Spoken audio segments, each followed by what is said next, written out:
All my life, I felt two forces pulling at me.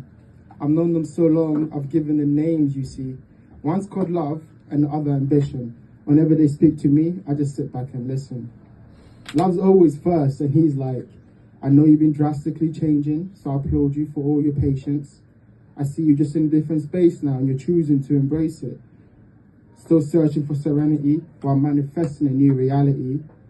Some days your mind's spinning, poetic living, you're just a conduit for existence.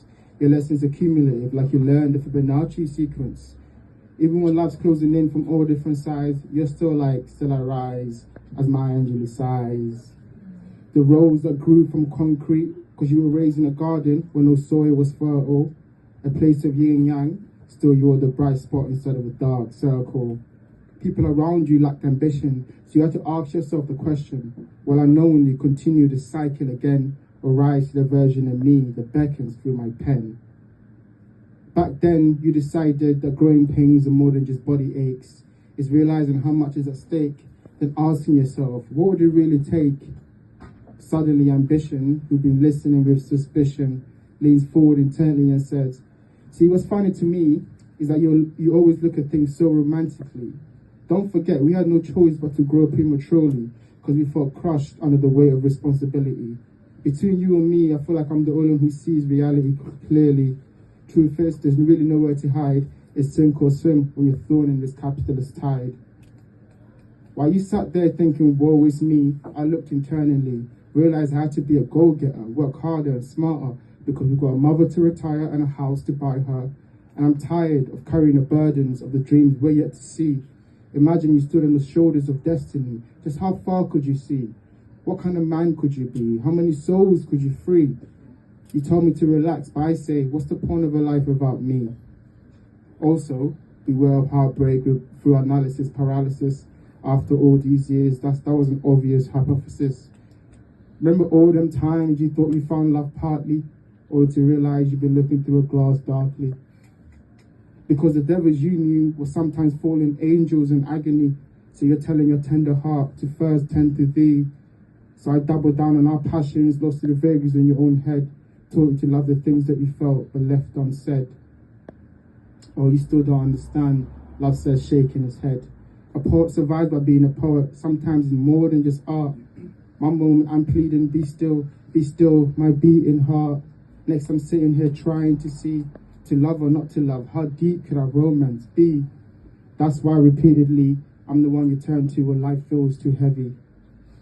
Peace of mind isn't promised, really is an acquired taste. But when these feelings of mine became your gold mine, none of that pain went to waste. You always talk like we're stuck between a rock and a hard place, but really, we just need to skip some rock in a quiet space. Maybe without me, you still reach your goal, or what says the man against the whole world that loses his soul? It's a long run up to the heights you're aiming for, so I'm playing my role by acting as your pole. Because truthfully, finding balance between love and ambition, that's what makes a man whole. Thank you. Woo! The first quote said to me, we were your gifts, we empowered you so you didn't need the 4/5. It's not about luck, who was supposed to be with you, so how well you use us depends all on you. He said I was your gift of curiosity, allowed you to read continuously, and even though you had to travel across city, I made you able to focus single-mindedly. But what did you do with this generosity? After a while, you got bored of me, started to go numb to the world in spite of me. But without me, look how your life turned out to be. The second ghost was more like, I was your ability to learn, like you could copy what you saw and need not another turn.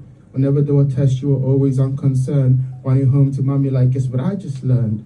Till it got a little older and you reached a decision, thinking if it's so easy, what's the need for revision? All that increased time for television due to lack of supervision led to our increased division.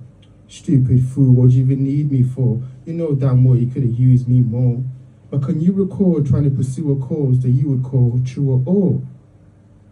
The third ghost told me I was a gift of understanding. You could talk to people from all backgrounds, not one withstanding.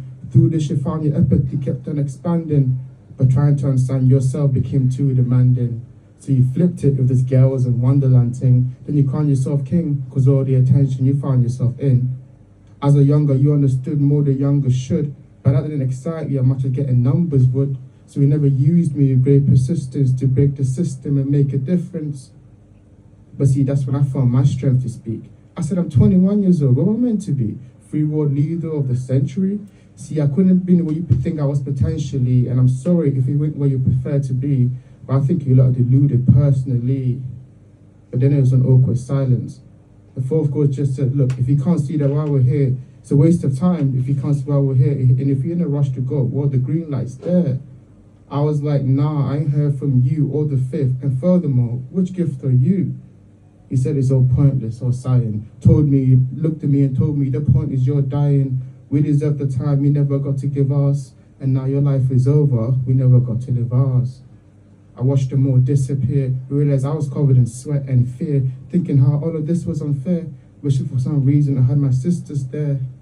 But deep down, I knew what it all meant. Life flashing before my eyes, and I felt discontent. I knew life was a gift, and I should have lived in its present. Now I'm explaining to God why I never held his covenant. As shameful how I let myself become corrupt. I prayed for one last chance, and then I woke up. Thank you very much, guys.